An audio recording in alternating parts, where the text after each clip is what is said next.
Magandang gabi mga masters, bali ngayon po ay 4 na videos po ma-upload ko po sa aking YouTube channel. Tama nga mga masters, 4 na videos nga po ang ma-upload ko po. Yon, what's up mga masters, nandito na naman tayo sa panibagong araw, panibagong kabanata na naman ang pagsasama-samahan natin ngayon guys.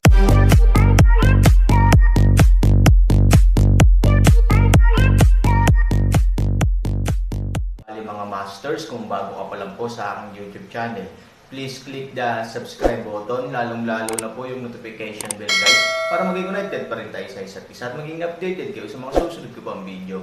Bali mga masters, bago natin umpisahan ng kwento ay mag-shoutout po muna tayo para sa mga solid nating tagapakinig. Shoutout kay Jeps at shoutout kay Norlisa Sugay. Yun na nga mga masters, no? Bali hindi na ito patagalin. In 3, 2, 1, let's go! Mga master, magbabalik tayo sa pag-upload ng 4 na videos everyday simula ngayon araw. Salamat sa solid na pagsuporta mga master. Kabanata 3616 hanggang 3620. Sa harap ng problema ni Fei Lengsheng, may iling na lamang ni Han Sanchen ang kanyang ulo at itanggi ito. Fei Lengsheng ay nagpapakita ng isang napaka-hindi kapani-paniwalang ekspresyon, dahil sa sandaling iron sa kanyang mga mata, ay masyadong malakas na gumamit ng mga salita upang ilarawan, ang tunay na Diyos, ay nangangahulugan na siya ay may lakas upang pumunta sa ibang mundo, at si Aaron mismo ang nagsabi, mabubuksan niya ang pintuan ng langit, ang kamanghamanghang lakas na ito, sa hindi inaasahang pagkakataon ay hindi ang kalaban ni Linlong. Paano ito magiging posible? Napakalakas ba ni Linlong? Sinabi ni Fei Lengsheng na ayaw niyang maniwala na ang Aaron ay mahinhin at gusto pa niyang itago ang kanyang lakas. Alam mo ba kung saan nanggaling si Linlong?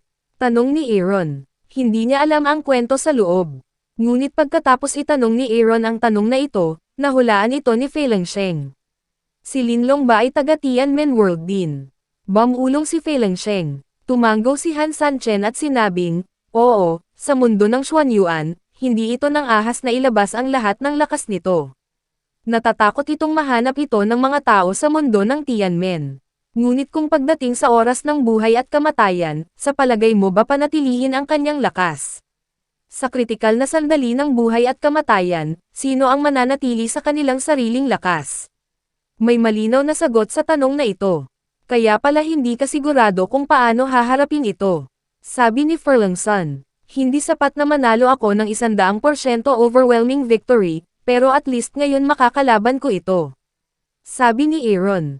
At si Ivory. Kung mababawi niya ang kanyang lakas, hindi mo ba kayang harapin si Linlong? Tanong ni Fei Lengsheng. Tungkol kay Ivory, ayaw payagan ni Aaron na makipagdeal kay Linlong. Pagkatapos ng lahat, ito ay isang mapanganib at hindi tiyak na bagay. Paano siya hahayaan ni Aaron na makipagsapalaran? Ngunit sinabi ni Fei Lengsheng na, sa asensya, walang pagkakamali. Sa tulong ni Ivory, ang Aaron's winning rate ay maaaring mapabuti ng husto. It's all in the future. Let's talk about it later. Paano ka napunta sa lupa? Kainahinalang tanong ni Aaron. Hindi alam ni Fei Lengsheng ang sagot sa tanong na ito. Sa simula, ang Aaron ay nakikipaglaban kay Linlong sa madilim na kagubatan. Ang kanyang kakayahan ay hindi makakatulong sa lahat. Nakatingin lang siya dito sa malayo at malabong maalala na pagkasilang ni Tianlei, lumuhad siya sa lupa dahil hindi niya kinaya ang pressure na dala ni Tianlei. Pagkatapos ay blanko ang kanyang isip, at hindi niya alam kung gaano katagal iyon, nang mabuhay ang lupa. Kung sasabihin ko bang wala akong alam, naniniwala ka ba? Maingat na tanong ni Fei Lengsheng, sa takot na ang sagot ay magdulot ng kawalang kasiyahan ni Aaron.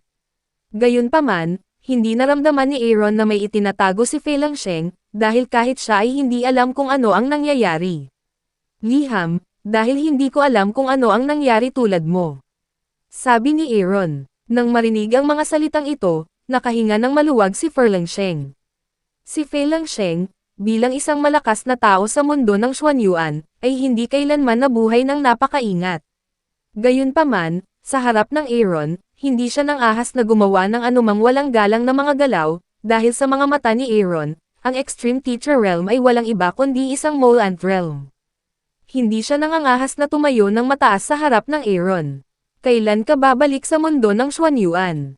Sa wakas ay tinanong ni Fei Langsheng ang tanong na pinakainaalala niya, dahil kailangan muna niyang magsanay. Kung gusto niyang pumasok sa banal na kaharian, ang unang kondisyon ay kailangan niyang bumalik sa mundo ng Xuanyuan, dahil ang kapaligiran ng mundo ay hindi angkop para sa pagsasanay.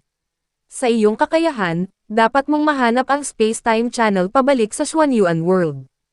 Bakit mo ako hintayin? Ang Aaron ay isang kahanga-hangang tao. 3 taon nang naghihintay sa kanya ang Dao 12 na mauunawaan ng Aaron. Pagkatapos ng lahat, iniligtas niya ang Dao 12 at ipinaliwanag ang dati nilang relasyon sa Dao 12, ngunit iba ang Fei Langsheng. Sa pagitan niya at Aaron, walang malalim na pakiramdam, at hindi katumbas ng halaga ang paghihintay niya sa loob ng 3 taon.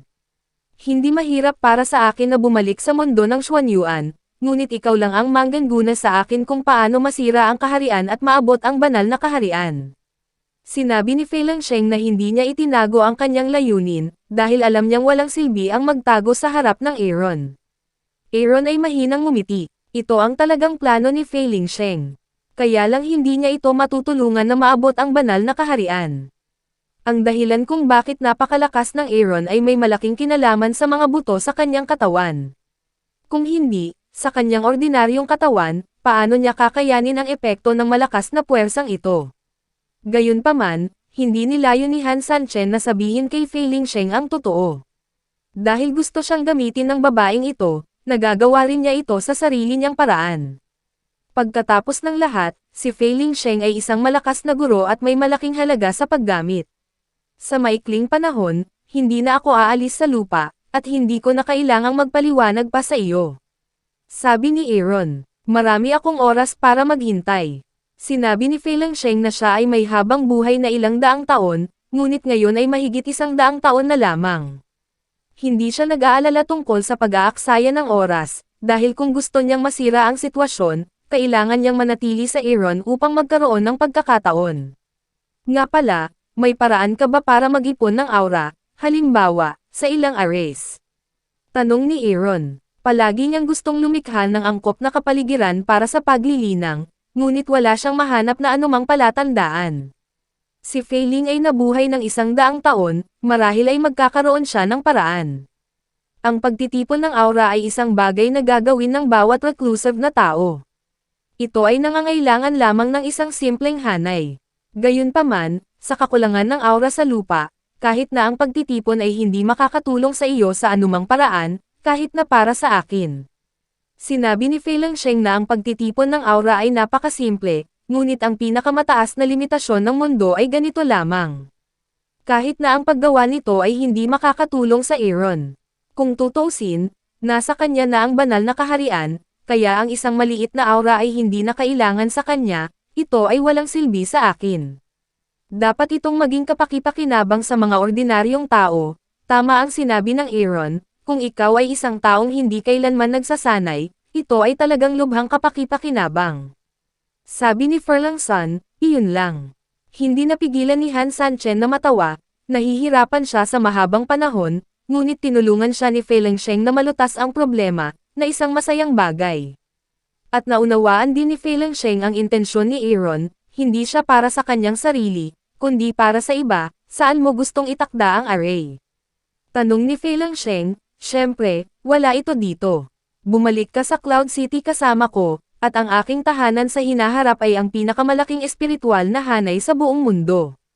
Sabi ni Aaron. Naisip ni Fei Langsheng na hindi siya makakakuha ng anumang mga benepisyo sa pamamagitan ng pagsusumikap, ngunit maaari siyang umuwi na may Aaron, na nangangahulugang maaari niyang palaging sundin ang Aaron sa hinaharap, na isang magandang bagay. Ang paglalakbay sa isla ng punong tanggapan ng organisasyon ng mga itim na tupa ay nakakuha ng maraming para sa Aaron, na ginawa siyang isang tunay na banal na kaharian at lubos na nagpabuti sa kanyang lakas.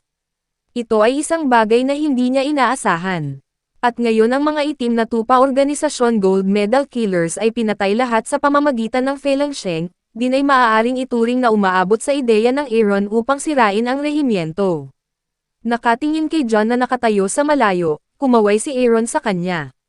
Maingat na naglakad si John sa Aaron at yumoko ng 90 degrees. Minsan ay inakala niyang patay na si Aaron, at gusto pa niyang pilitin ang daw 12 na sabihin ang sitwasyon sa bunganga.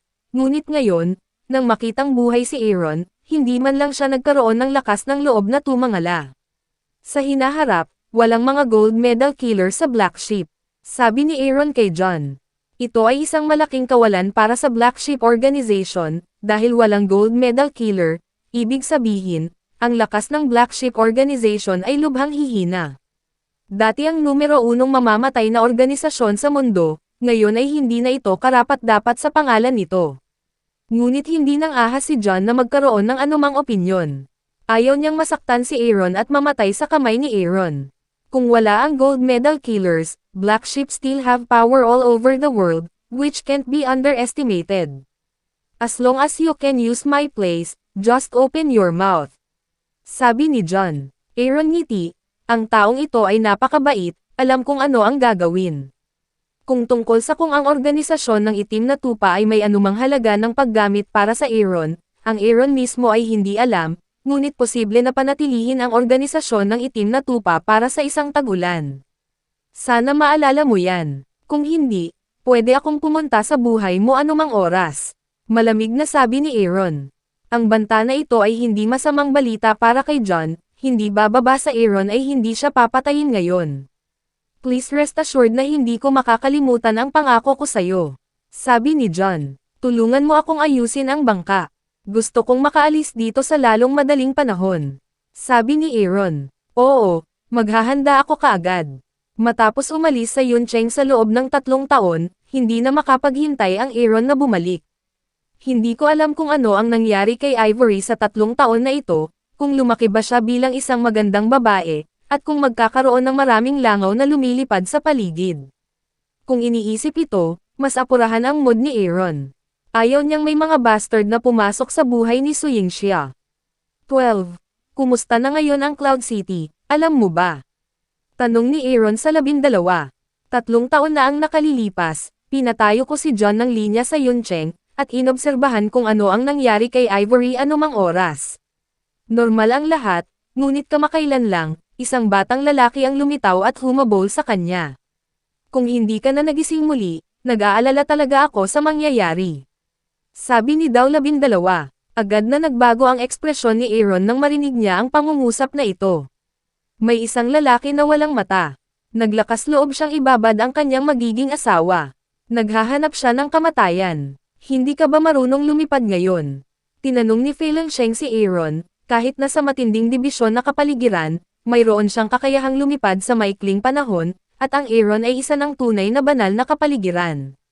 Sa opinyon ni Feilong Sheng, ito ay lubos na mahirap para sa kanya na gawin.